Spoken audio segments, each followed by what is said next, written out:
Hey guys, welcome back to my channel. Of course, it is yours truly, Amaya, and then we have our special guest today, Drea. Hi, how are you? Period. So today, if you've already read the title, then you obviously know. Today's video is called Dating While Trans, Part 2. So 3 years ago or so, I had did a video on my dating experience as being a woman of trans experience. And that was before I was in a relationship. But it's, like I said, been 3 years. I've been in my relationship maybe like 2.5 years now. So I wanted to give you guys an update on dating while trans on the other side of the spectrum. Like once you've actually settled down with one guy, what that experience is like, dealing with his family, your family, like just two different worlds colliding and merging into one. So of course I brought my girlfriend because she's you're in a relationship.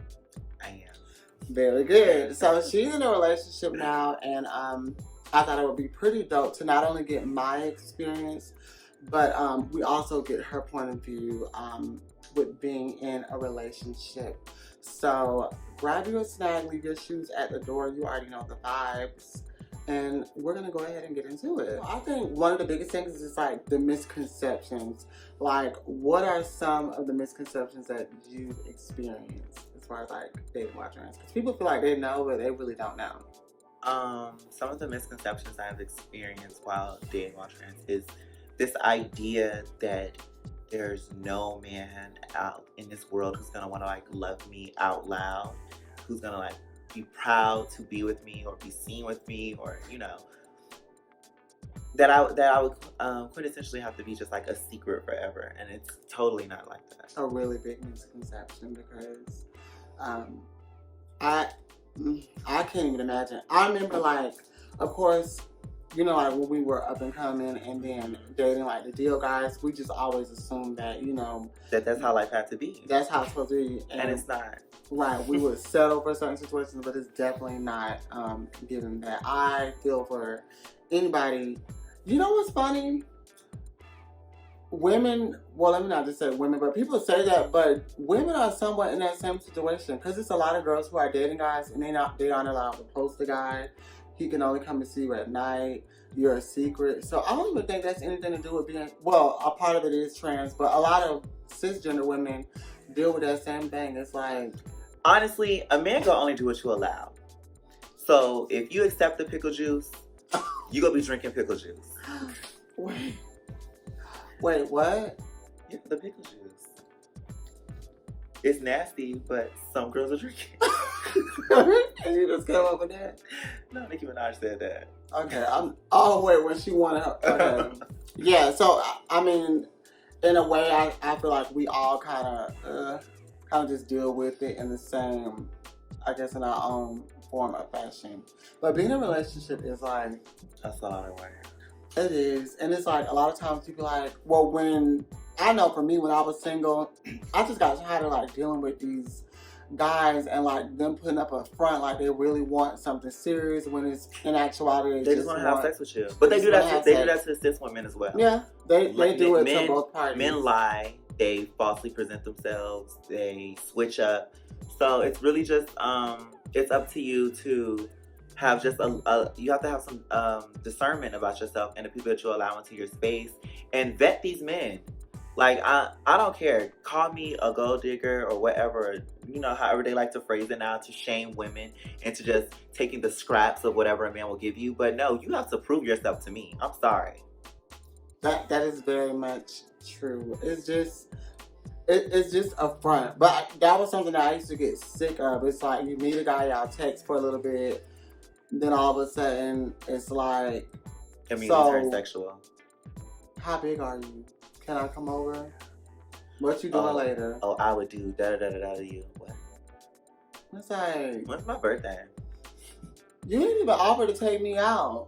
And isn't. Or when it's like, did you get the surgery? And you're like, what? They like to feel like you should be grateful for whatever I give you. You should be glad that dating, that I'm dating. Well, I'll say a misconception that the men have is that we're desperate. Like, I've definitely dated some of people. them are. Yeah. Well, but this is me. Okay. We talk about me. So or us. So that we're desperate and that pretty much that we will accept the scraps because nobody else is gonna do it. You should be grateful that I'm dating you anyway. I actually had somebody say something similar to that to me. Like when I was going with we're not saying no names because I getting clout.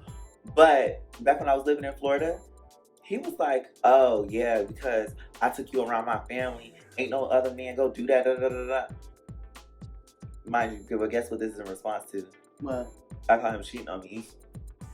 And you trying to make up excuses to why I should stay with you? Go to hell. So because I caught you cheating on me, I should at least be grateful. I should drink the pickle juice because you took me around your bald head ass mama and your daddy who don't like me. No. Okay.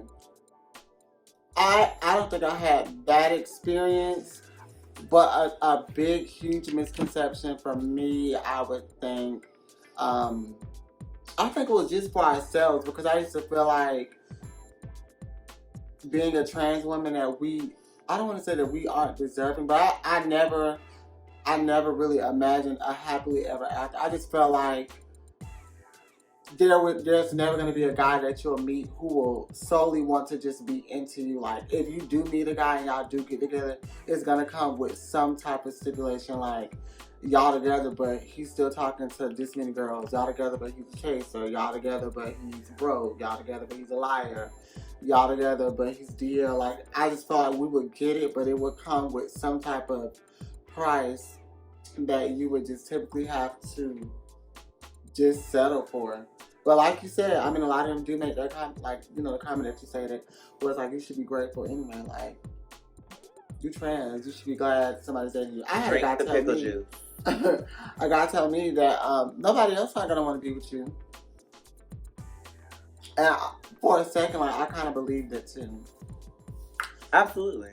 What is your overall goal when it comes to being in a relationship? Go ahead, answer. Oh, I'm somebody's wife. Like, I done already told, my man already knows. Like, literally, I'm not wearing it right now, but my man has already, like, got me a promise ring. What? Yeah. I'm not wearing it right now, but yes. And I know tell me that I could have done a song promise ring for y'all. I know some people might think that's like corny or childish, but some people I wholeheartedly like was just like blown back and taken away by it. I've never been in a situation or a relationship where a man wanted to prove his commitment to me so much. Aww. I cried. I boohoo cried. So. And he pretty much told me, and he always tell me that he can't wait for me to be his wife. So, and I know I'm gonna be. Like, that's my husband. I see that for you. I definitely do. That was sweet. A promise ring is everything. Yes, I love Tiffany Evans' voice. So my overall goal while being in a relationship, honestly, would be to be a wife. But prior to being a wife, just ensuring that both of us are happy with each other and in our relationship. Definitely being a wife, maintaining the respect for each other, because I feel like if a dude doesn't respect you or the relationship, he's bound to do whatever. So definitely want to maintain and establish that. But definitely want to be somebody's wife. I need my gal. I don't know if I want to be eloped or if I want to do a ceremony or get eloped and then do like a celebration afterwards. I want that experience because that's just what I want. Oh no, I want a big wedding. Yeah. It's gonna be. I don't want nothing. You know, like when those girls be like performing for their man at their wedding. Yeah, that's gonna be me. That's definitely gonna be me. At the reception, I can see that for you. Cause I need my man to know what he got.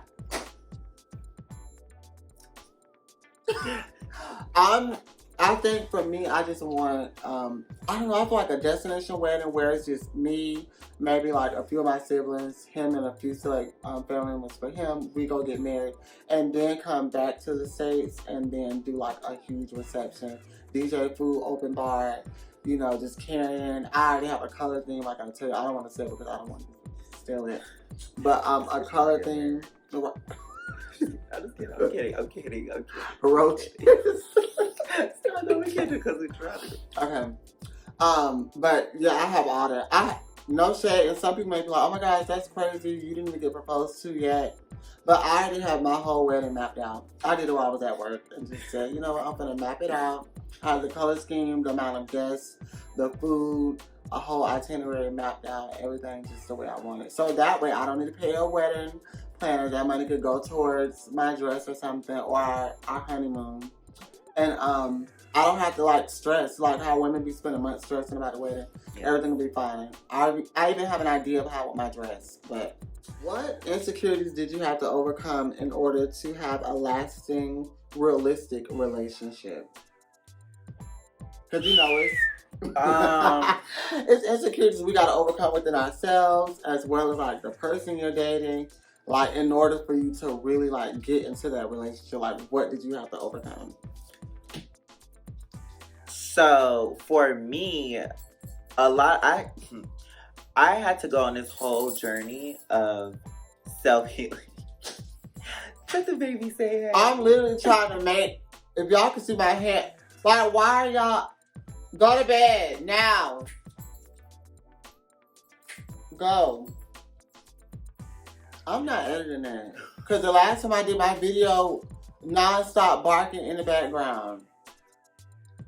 So the insecurities that I had to get over in order to be in my relationship were a past relationship had made me extremely insecure about everything from how I look, how I sound, my transition, everything. And I had to become whole with self to realize that I'm perfect for me, and it's whoever is coming in my life's job to be able to fit into that and me into his as well. Mm-hmm. And not feel like I have to change or that I'm not good enough or that he's good. Like no one is above or beyond my reach in my head. That's how I feel. And like therefore I can't be insecure anymore. Like it's just I'm that bitch, and if you lucky enough to get with me, the heavens have smiled upon you.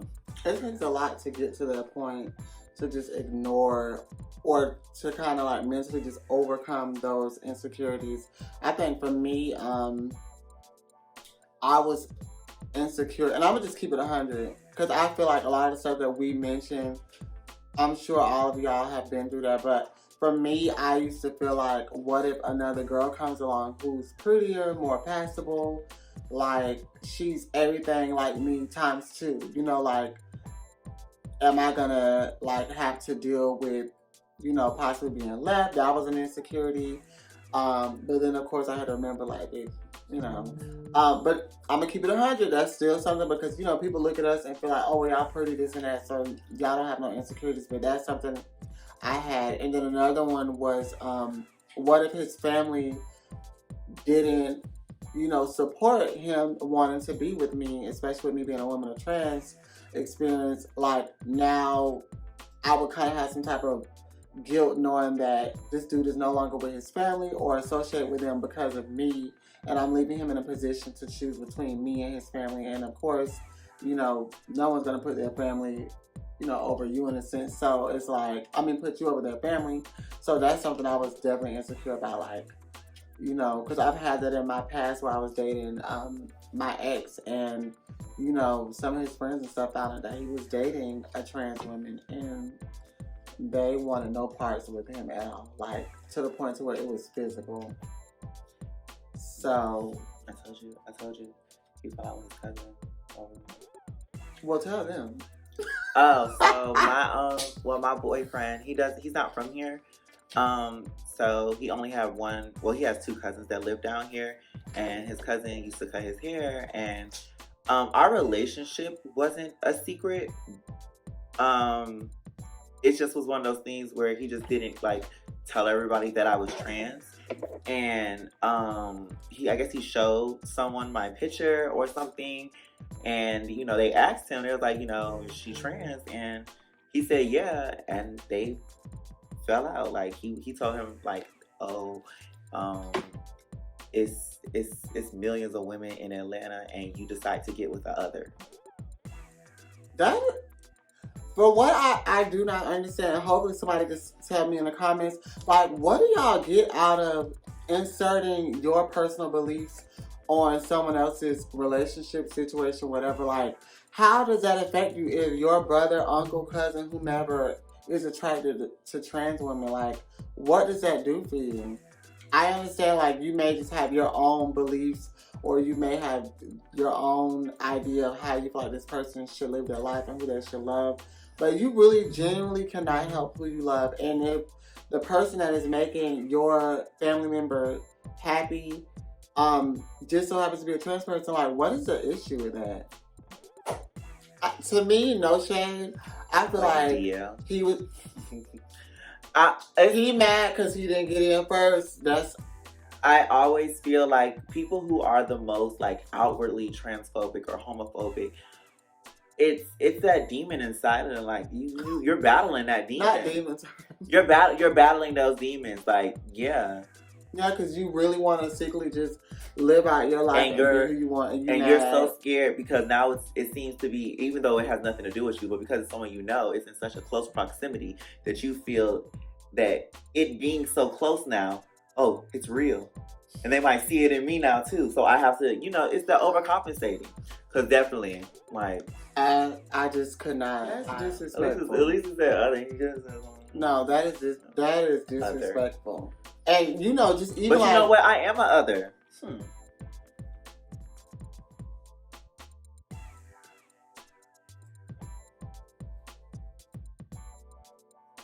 Oh, okay.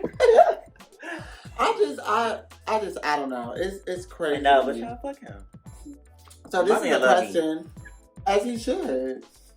If you can't love me for all of this, from the bottom of my feet to the top of my head to the top of this sewing, you have no business talking to me. So this is something I know that everybody wants to know. Considering your career in the adult industry, oh my god, how has it affected your dating life? They want to know. Affected my dating life or my relationship? Just in general, like, because in my dating life,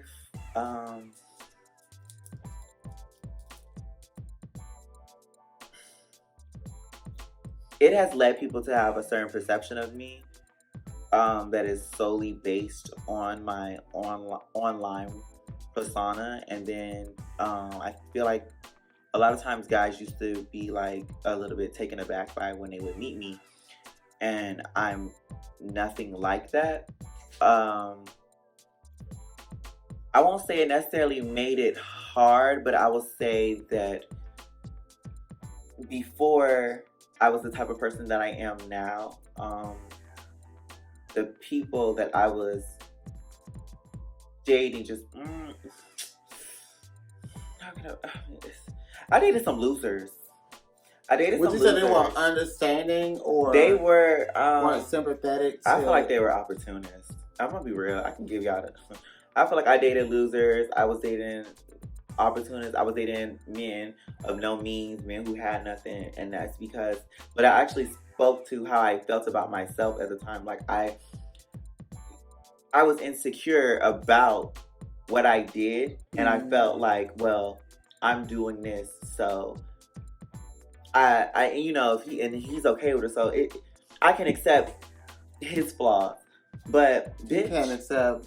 No, I was accepting the pickle juice because I felt like my career was pickle juice at the time. I don't feel like that anymore. No, I mean it's literally your livelihood. So I get right. it. Once I took the time to step back and reframe my mind of, wait a minute, this is a business, and I make more money than a lot of people. What am I feeling bad about? No, absolutely fucking not. And has it made like some people feel like they can't take me serious or whatever? Sure, but I mean that could go for anything in your life. Like there could be some men because I can take you serious because you're trans. You just have to find somebody who you mesh with, who can deal with it. And I've done that. Shout out to Nick Fury from fucking Marvel. Nick Fury. You know, many people know us from being the City Girls. And, well, they know you from being a City Girl. I'm more of the quietest kept. We just had some good times when we were single. Yeah. Especially when I was single. So, this question is there ever a moment you kind of miss being single? Like, if you could just go be single for a day. No, because I know what it's like. It sucks. Being single sucks. Why does it suck? Because you can't just tell them it sucks, but, like, why?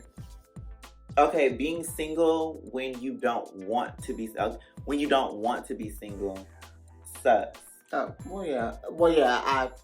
I was. But it's like, what type of single? Like, what phase of your single life are you? Are you in a single life where you're just solely focusing on yourself, or are you in a single life where you just want to hook up and you know? So it's like it depends on which part of being single are we talking about. Yeah, because when you focus on yourself, that's typically like, I'm single because I got out of a relationship. No. When you're single, you know, on your City Girl, that's like, because I've had two different stages of me being single, and like when I'm getting shit, like when I was getting surgeries, trying to move, all that, like stacking my bread. With a guy. Yeah, like I was by myself, and I was fine with that because I was focused on my goals.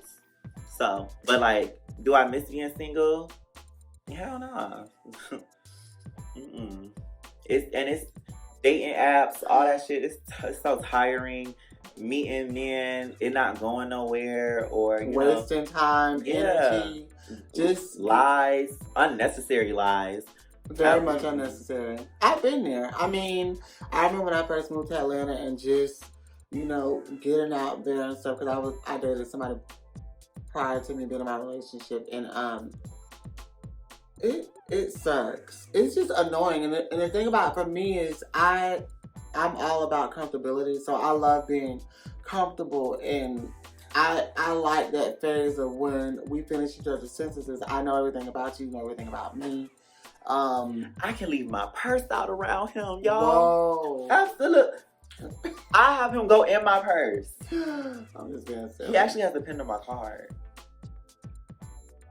Like, I had sent him to the store. I don't have a pin on your card. You said what? I don't have the pin. I don't know the pin number of your card. You want me to here? Anyway, but yeah, I mean, overall, I am happy with my relationship. I won't say I don't think being single was for me. It's just I couldn't help it because people find me attractive anyway, so I don't feel like I would be single for that long. However, I am content with who I am. Like, it just feels good that someone knows you wholeheartedly. I've been knowing Webster for like 11 years. So it's that, us being together 2.5 years or so, like, you just can just relax. Like, somebody knows you. You don't have to worry about body dysphoria. You don't have to worry about your transness. Like, you're literally with someone who accepts all of you, knows all of you. And it's like, my man be kissing me, y'all. Yeah, God. That was something I was insecure about. Now that we go back to insecurities, I was actually insecure about that. I was like, and not even like with, you know, my boyfriend now, but even in the past, like, oh my gosh, like, I'll never forget one time I was dating this boy and I ended up staying at his house. True story. Girl, I had on the whole unit on my head. I would have sued the unit with the pins, everything in my head, because I did not want to see my braids to the back. And y'all know I have long hair, but still, like, it's literally like 10 braids to the back. I woke up in the middle of the night and the wig was off. Girl, I was panicking on the floor looking for the wig. Put it back on my head and he was getting ready to turn over and I had to like shift it. So it does feel good to just be dating somebody where you could, because Webster already know, wash days, braids to the back, or my scalp, I put on a do-rag and we cuddle, because on days when I'm doing my hair, I'll be walking around the whole day looking just like him. And my man bald. I can't grow hair, y'all. I just choose not to. Oh my God, girl, I had got a shortcut a couple years ago, and I just decided to like just cut my hair off because I don't wear it. So before y'all be calling me bald head, yeah, pull this wig off if you want to. Boom, boom. Girl, I remember when you went and got a shortcut. over there where we used to go get lazy at when he used to live in those apartments by Lindbergh. I remember I was with you. It's so funny because I know how you be looking when it's the days, when it's the wash day for the week. But overall, we're happy. So listen, thank you guys so much for tuning in. Of course, I will be dropping something else next week. Drea, thank you for being a guest on my platform. No problem. I enjoy myself. I'm so happy to have you. They keep asking, when you gonna bring Drea? When you gonna bring this now? I'm like, please, okay? Please. This girl has a busy schedule, and I know I'll be busy. No. I was about to say, she be busy. You want to be a wife? Very good. So now you understand exactly. You want to be a wife? There you go. But thank you guys so much for tuning in. Make sure you like, comment, subscribe. We're about to go run some plays, go eat some lunch, or do something. Get clocked. I don't know. Period. But thank you guys so much for tuning in. I love you guys so much. Bye. And as always, peace.